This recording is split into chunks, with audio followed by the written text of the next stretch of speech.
ಸ್ನೇಹಿತರೆ ನಮಸ್ಕಾರ. ಹೆಣ್ಣು ಹೊನ್ನು ಮಣ್ಣು ಈ ಮೂರಕ್ಕೆ ಇಡೀ ಜಗತ್ತು ಮಣ್ಣಲ್ಲಿ ಮಣ್ಣಾಗುತ್ತೆ ಎಂಬ ವಾಸ್ತವ ವಿಚಾರ ಪ್ರತಿಯೊಬ್ಬರಿಗೂ ತಿಳಿದಿರುವಂಥದ್ದು. ಹೀಗೆ ಹೆಣ್ಣು ಹೊನ್ನು ಮಣ್ಣಿನ ಹಿಂದೆ ಹೋಗಿ ಮಣ್ಣಾದವರ ಸಾಲು ಹುಡುಕುವುದು ಕನಸಿನ ಮಾತೇ ಸರಿ. ಅಂತಹ ಸಾಲಿನಲ್ಲಿ ಮೊನ್ನೆ ತಾನೇ ಮೆರೆದಾಡಿ ಬೀದಿ ಹೆಣವಾದ ಭಾಗಪ್ಪ ಹರಿಜನ ಕಥೆಯೂ ಕೂಡ ಅದೇ ಸಾಲಿನ ಕೊನೆಯಲ್ಲಿ ಸೇರಿದೆ. ಇಡೀ ಇತಿಹಾಸವನ್ನು ತೆಗೆದುಕೊಂಡ್ರೆ ಹೆಣ್ಣಿನಿಂದ ಆಗದೇ ಇರುವ ಕೆಲಸಗಳೇ ಇಲ್ಲ. ಕಿಂಗ್ ಮೇಕರ್ ಅಂತಾರಲ್ಲ, ಹಾಗೆ ಹೆಣ್ಣು ಕತ್ತಿ ಹಿಡಿಯಲ್ಲ, ರಕ್ತ ನೋಡಲ್ಲ, ಆದರೂ ಅಂದುಕೊಂಡ ಕೆಲಸ ಫಿನಿಶ್ ಅಂತಲೇ ಅರ್ಥ. ಯಾಕಪ್ಪ ಹೆಣ್ಣಿನ ಬಗ್ಗೆ ಹೇಳ್ತಾ ಇದ್ದೀನಿ ಅಂದರೆ, ಭಾಗಪ್ಪ ಹರಿಜನ ಹತ್ಯೆ ಹಿಂದೆ ಕೈಯಾಡಿಸಿದ್ದು ಕೇವಲ ಮತ್ಸರದ ಕೈಗಳಲ್ಲ, ಬದಲಾಗಿ ಕೈತುತ್ತು ಬಡಿಸಿದ್ದ ಕೈ. ಇಡೀ ಪೊಲೀಸ್ ಇಲಾಖೆ ಈ ಹತ್ಯಾಕಾಂಡದ ತೀರವನ್ನು ಬದಲಿಸಿ ಆ ಮೂಗುತ್ತಿ ಸುಂದರಿಯನ್ನ ವಶಕ್ಕೆ ಪಡೆದು ವಿಚಾರಣೆ ಮುಂದುವರೆಸಿದೆ. ಆಕೆ ಬೇರ್ಯಾರೂ ಅಲ್ಲ, ಭಾಗಪ್ಪನ ಮನೆಯಲ್ಲಿ ಅಡುಗೆ ಮಾಡಿ ಊಟ ನೀಡಿದ್ದ ಸಂಜನಾ ಎಂಬಾಕೆ. ಅಷ್ಟಕ್ಕೂ ಈ ಪ್ರಕರಣಕ್ಕೂ ಸಂಜನಾಗೂ ಏನು ಸಂಬಂಧ? ಅಂದು ನಡೆದಿದ್ದ ಬೀಭತ್ಸ ಘಟನೆಗೂ ಈಕೆಗೂ ಎಲ್ಲಿಯ ನಂಟು ಅನ್ನೋದನ್ನು ವಿವರಿಸ್ತೇನೆ. ಅದಕ್ಕಿಂತ ಮುಂಚೆ ನೀವು ನಮ್ಮ ಚಾನಲ್ಗೆ ಹೊಸಬರಾಗಿದ್ದರೆ ದಯವಿಟ್ಟು ಸಬ್ಸ್ಕ್ರೈಬ್ ಮಾಡಿ ಮತ್ತು ಪಕ್ಕದಲ್ಲಿ ಕಾಣುವ ಬೆಲ್ ಬಟನ್ ಅನ್ನು ಪ್ರೆಸ್ ಮಾಡಿ. ಸ್ನೇಹಿತರೆ, ಭೀಮಾ ತೀರದ ಹಂತಕ ಭಾಗಪ್ಪ ಹರಿಜನ್ ಹತ್ಯೆ ಪ್ರಕರಣವನ್ನು ಪೊಲೀಸರು ಹಲವು ಆಯಾಮಗಳಿಂದ ತನಿಖೆ ನಡೆಸುತ್ತಿದ್ದಾರೆ. ಶುಕ್ರವಾರದಂದು ಭಾಗಪ್ಪ ಹರಿಜನ್ ಕೊಲೆ ಪ್ರಕರಣಕ್ಕೆ ಸಂಬಂಧಿಸಿದಂತೆ ಒಟ್ಟು 4 ಜನ ಆರೋಪಿಗಳನ್ನು ಎಡೆಮುರಿ ಕಟ್ಟಿದ್ದಾರೆ. ಆರೋಪಿಗಳಾದ ಇಂಡಿ ತಾಲೂಕಿನ ಅಗರಕೇಡದ ಪ್ರಕಾಶ್ ಅಲಿಯಾಸ್ ಪಿಂಟ್ಯ ಮೇಲಿನಕೇರಿ 26 ವರ್ಷ, ಹೊರತ್ಯ ರಾವಲ ತಳಕೇರಿ 20 ವರ್ಷ, ಅಗರಕೇಡದ ಸುದೀಪ ಕಾಂಬಾಳೆ 20 ವರ್ಷ ಹಾಗೂ ಬೆಳಗಾವಿ ಜಿಲ್ಲೆ ಬೈಲಹೊಂಗಲದ ಮಣಿಕಂಠ ಅಲಿಯಾಸ್ ಗದಿಗೆಪ್ಪ ಬೆನಕೊಪ್ಪ 27 ವರ್ಷದ ಯುವಕರನ್ನ ಬಂಧಿಸಿದ್ದಾರೆ. ಅಷ್ಟು ವರ್ಷ ಮೆರೆದಾಡಿದ್ದ ಭಾಗಪ್ಪ ಮೀಸೆ ಚಿಗುರದ ಹುಡುಗರಿಂದ ಬರ್ಬರವಾಗಿ ಹತ್ಯೆಯಾದ ಎಂದು ಭೀಮಾ ತೀರದ ಮಂದಿ ಸಂಧಿಯಲ್ಲಿ ಮಾತನಾಡಿಕೊಳ್ಳೋಕೆ ಶುರು ಮಾಡಿದ್ದಾರೆ. ಮೊದಲಿಗ ಪೊಲೀಸರ ಆ್ಯಂಗಲ್ನಲ್ಲಿ ಭಾಗಪ್ಪ ಹರಿಜನ ವಿಜಯಪುರದ ಹೊರವಲಯದ ಮದಿನಾ ನಗರದಲ್ಲಿ ಬಾಡಿಗೆ ಮನೆ ಮಾಡಿಕೊಂಡಿದ್ದಂತೆ. ಇಲ್ಲಿ ಅಡುಗೆ ಕೆಲಸಕ್ಕಾಗಿ ತನ್ನ ಸಂಬಂಧಿಯಾದ ಸಂಜನಾ ಎಂಬ ಮಹಿಳೆಯನ್ನ ಇರಿಸಿಕೊಂಡಿದ್ದ. ಇದು ಆತ ಮಾಡಿದ ಮೊದಲನೇ ಎಡವಟ್ಟು. ಆಕೆಯನ್ನ ತನ್ನ ಸಂಬಂಧಿ ಎಂದು ಪರಿಚಯಿಸಿಕೊಂಡಿದ್ದ.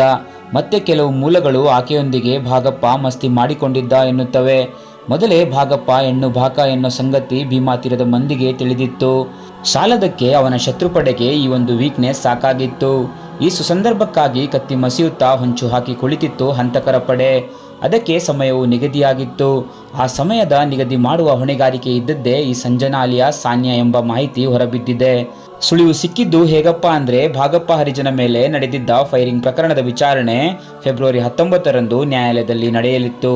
ಈ ಹಿನ್ನೆಲೆಯಲ್ಲಿ ವಿಚಾರಣೆಗೆ ಹಾಜರಾಗಲೆಂದು ಭಾಗಪ್ಪ ಹರಿಜನ ಒಂದಿಷ್ಟು ದಿನ ವಿಜಯಪುರದಲ್ಲಿ ಇದೇ ಮನೆಯಲ್ಲಿ ಇರ್ತಾನೆ ಎಂಬ ಸುದ್ದಿ ಮುಟ್ಟಿಸಿದ್ದೇ ಚೆಲುವೆ ಈಕೆ.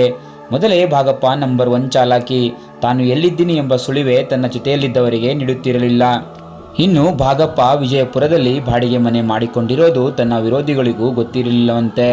ಆದರೆ ಏಕಾಏಕಿ ಮಂಗಳವಾರ ಭಾಗಪ್ಪ ಹರಿಜನ ಮೇಲೆ ದಾಳಿ ಮಾಡಿದ ಬಿಸಿ ರಕ್ತದ ಹಂತಕ ಪಡೆ ಮನಸೋ ಇಚ್ಛೆ ಮಾರ್ದನಿಸಿ ಬಿಟ್ಟಿದ್ರು. ಈ ನಟ್ಟ ನಡು ರಸ್ತೆಯಲ್ಲಿ ತನ್ನದೇ ಮನೆ ಮುಂದೆ ಹೊಟ್ಟೆ ತುಂಬ ಹಂದಿಬಾಡು ತಿಂದು ವಾಕ್ ಮಾಡೋಕೆ ಬಂದಿದ್ದ ಭಾಗಪ್ಪನ ಕರುಳನ್ನ ರಸ್ತೆಯಲ್ಲೆಲ್ಲ ಚೆಲ್ಲಿ ಬಿಟ್ಟಿದ್ರು ಆ ನಟೋರಿಯಸ್ ಹಂತಕರು.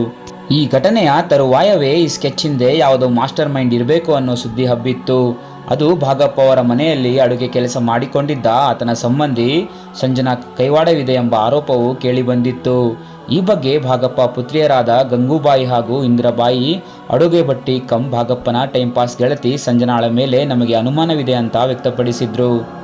ಯಲ್ಲಪ್ಪ ಹರಿಜನ ಮಗ ಭೀಮಶ್ರೀ ಹರಿಜನ ಇವರೆಲ್ಲರೂ ಸೇರಿ ಹತ್ಯೆ ಮಾಡಿದ್ದಾರೆ. ನಮ್ಮ ತಂದೆಯ ಹತ್ಯೆ ಬಳಿಕ ಪಿಂಟ್ಯ ಅಲಿಯಾಸ್ ಪ್ರಕಾಶ್ ನನ್ನ ಸಹೋದರನ ಆತ್ಮಕ್ಕೆ ಶಾಂತಿ ಸಿಕ್ತು ಅಂತ ವಾಟ್ಸಪ್ನಲ್ಲಿ ಫೋಟೋ ಸ್ಟೇಟಸ್ ಹಾಕಿಕೊಂಡಿದ್ದಾನೆ. ಹೀಗಾಗಿ ನಮ್ಮ ತಂದೆ ಭಾಗಪ್ಪನ ಹತ್ಯೆಯನ್ನು ಪಿಂಟ್ಯಾನೇ ಮಾಡಿಸಿದ್ದಾನೆ. ಪಿಂಟ್ಯ ಸೇರಿ ಇತರರು ಹತ್ಯೆಯನ್ನು ಮಾಡಿದ್ದಾರೆ. ನಮ್ಮ ತಂದೆಯ ಆತ್ಮಕ್ಕೆ ಶಾಂತಿ ಸಿಗಬೇಕು, ಪಿಂಟ್ಯಾನನ್ನು ಬಂಧಿಸಿ ವಿಚಾರಣೆ ನಡೆಸಬೇಕು ಅಂತ ಅಳಲನ್ನು ತೋಡಿಕೊಂಡಿದ್ರು. ಇನ್ನು ಆರೋಪಿ ಪಿಂಟ್ಯಾನನ್ನು ಬಂಧಿಸಿದ ಪೊಲೀಸರು ಅವರ ಶೈಲಿಯಲ್ಲಿ ವಿಚಾರಣೆ ನಡೆಸಿದಾಗ ಪಿಂಟ್ಯ ಒಂದೊಂದೇ ವಿಚಾರವನ್ನು ಹೇಳೋದಕ್ಕೆ ಶುರು ಮಾಡಿದ. ಭಾಗಪ್ಪ ಹರಿಜನ್ ಪಿಂಟ್ಯಾನಿಗೆ 10 ಕೋಟಿ ನೀಡು, ಇಲ್ಲವಾದರೆ ತನ್ನ ಆಸ್ತಿಯನ್ನು ಬಿಟ್ಟು ಕೊಡುವಂತೆ ಪಿಂಟ್ಯಾನಿಗೆ ಬೆದರಿಕೆ ಹಾಕಿದ್ನಂತೆ. ಇವೆಲ್ಲವೂ ಆಗದಿದ್ದರೆ ನಿನ್ನ ಅಣ್ಣನ ಹೆಂಡತಿ ಇದ್ದಾಳಲ್ಲ, 1 ತಿಂಗಳು ನನ್ನ ಹತ್ತಿರ ಕಳಿಸು, ಸಾಲ ಚುಕ್ತ ಮಾಡಿ ಕಳಿಸ್ತೀನಿ ಅಂತ ಭಾಗಪ್ಪ ಎದೆ ಉಬ್ಬಿಸಿ ಮಾತನಾಡಿದ್ದ. ಅದಕ್ಕೆ ಅವನನ್ನೇ ಚುಕ್ತ ಮಾಡಿಬಿಟ್ವಿ ಸಾರ್ ಅಂತ ಪಿಂಟ್ಯ ಹೇಳಿದ್ದಾನೆ. ಮುಂದುವರೆದು ಪೊಲೀಸರು ಅದೇ ಜಾಗದಲ್ಲಿದ್ದಾನೆ ಅಂತ ನಿಮಗೆ ತಿಳಿಸಿದವರು ಯಾರು ಅಂತ ಲಾಠಿ ಬೀಸಿದಾಗ ಹೆಸರು ಬಂದಿದ್ದೆ ಸಂಜನಾ. ಪಿಂಟ್ಯ ಊರಿನವಳಾದ ಸಂಜನಾ ಆತನ ಸಂಬಂಧಿ ಕೂಡ. ಕೇವಲ ಅಡುಗೆ ಕೆಲಸ ಮಾತ್ರವಲ್ಲ, ಎಕ್ಸ್ಟ್ರಾ ಸರ್ವಿಸ್ ಕೂಡ ಕೊಡ್ತಾ ಇದ್ಲು. ಅಂದು ಭಾಗಪ್ಪ ಕೆಲಸದ ನಿಮಿತ್ತ ಮನೆಗೆ ಬರ್ತಿದ್ದಾನೆ ಅನ್ನೋ ಸುದ್ದಿ ಭಾಗಪ್ಪನ ಅಳಿಯನಿಂದ ಈಕೆಗೂ ಮುಟ್ಟಿದೆ. ಈಕೆಯಿಂದ ನೇರವಾಗಿ ಪ್ರಕಾಶ್ ಅಲಿಯಾಸ್ ಪಿಂಟ್ಯಾನಿಗೂ ರವಾನೆಯಾಗಿತ್ತು. ಸಾಲದಕ್ಕೆ ಇದೇ ಹೊತ್ತಿಗೆ ಅಂದರೆ ಊಟ ಮಾಡಿದ ನಂತರ ವಾಕ್ ಮಾಡ್ತಾನೆ, ಅದೇ ಸಮಯದಲ್ಲಿ ನೀವು ಅವನನ್ನು ಅಟ್ಯಾಕ್ ಮಾಡಬೇಕು ಅಂತ ಆಕೆ ಅವನಿಗೆ ತಿಳಿಸಿದ್ಲು. ಆದರೆ ಮಠ ಮಂಗಳವಾರದ ರಾತ್ರಿ ಹಣೆಬರವು ಅಳಿಸಿ ಹೋಗಿ ತಾನು ಅಳಿಸಿ ಹೋಗ್ತಾನೆ. ಇದೀಗ ಸಂಜನಾ ಕೂಡ ವಿಚಾರಣೆಯನ್ನು ಎದುರಿಸುತ್ತಿದ್ದಾಳೆ. ಒಟ್ಟಾರೆ ಅತಿ ಬುದ್ಧಿವಂತ ಒಂದಲ್ಲ ಒಂದು ವೀಕ್ನೆಸ್ಗೆ ಬಲಿಯಾಗ್ತಾನೆ ಅನ್ನೋದು ಮತ್ತೆ ಸಾಬೀತಾಗಿದೆ. ಈಗ ಭಾಗಪ್ಪನ ಸರದಿ ಅಷ್ಟೇ. ಧನ್ಯವಾದಗಳು.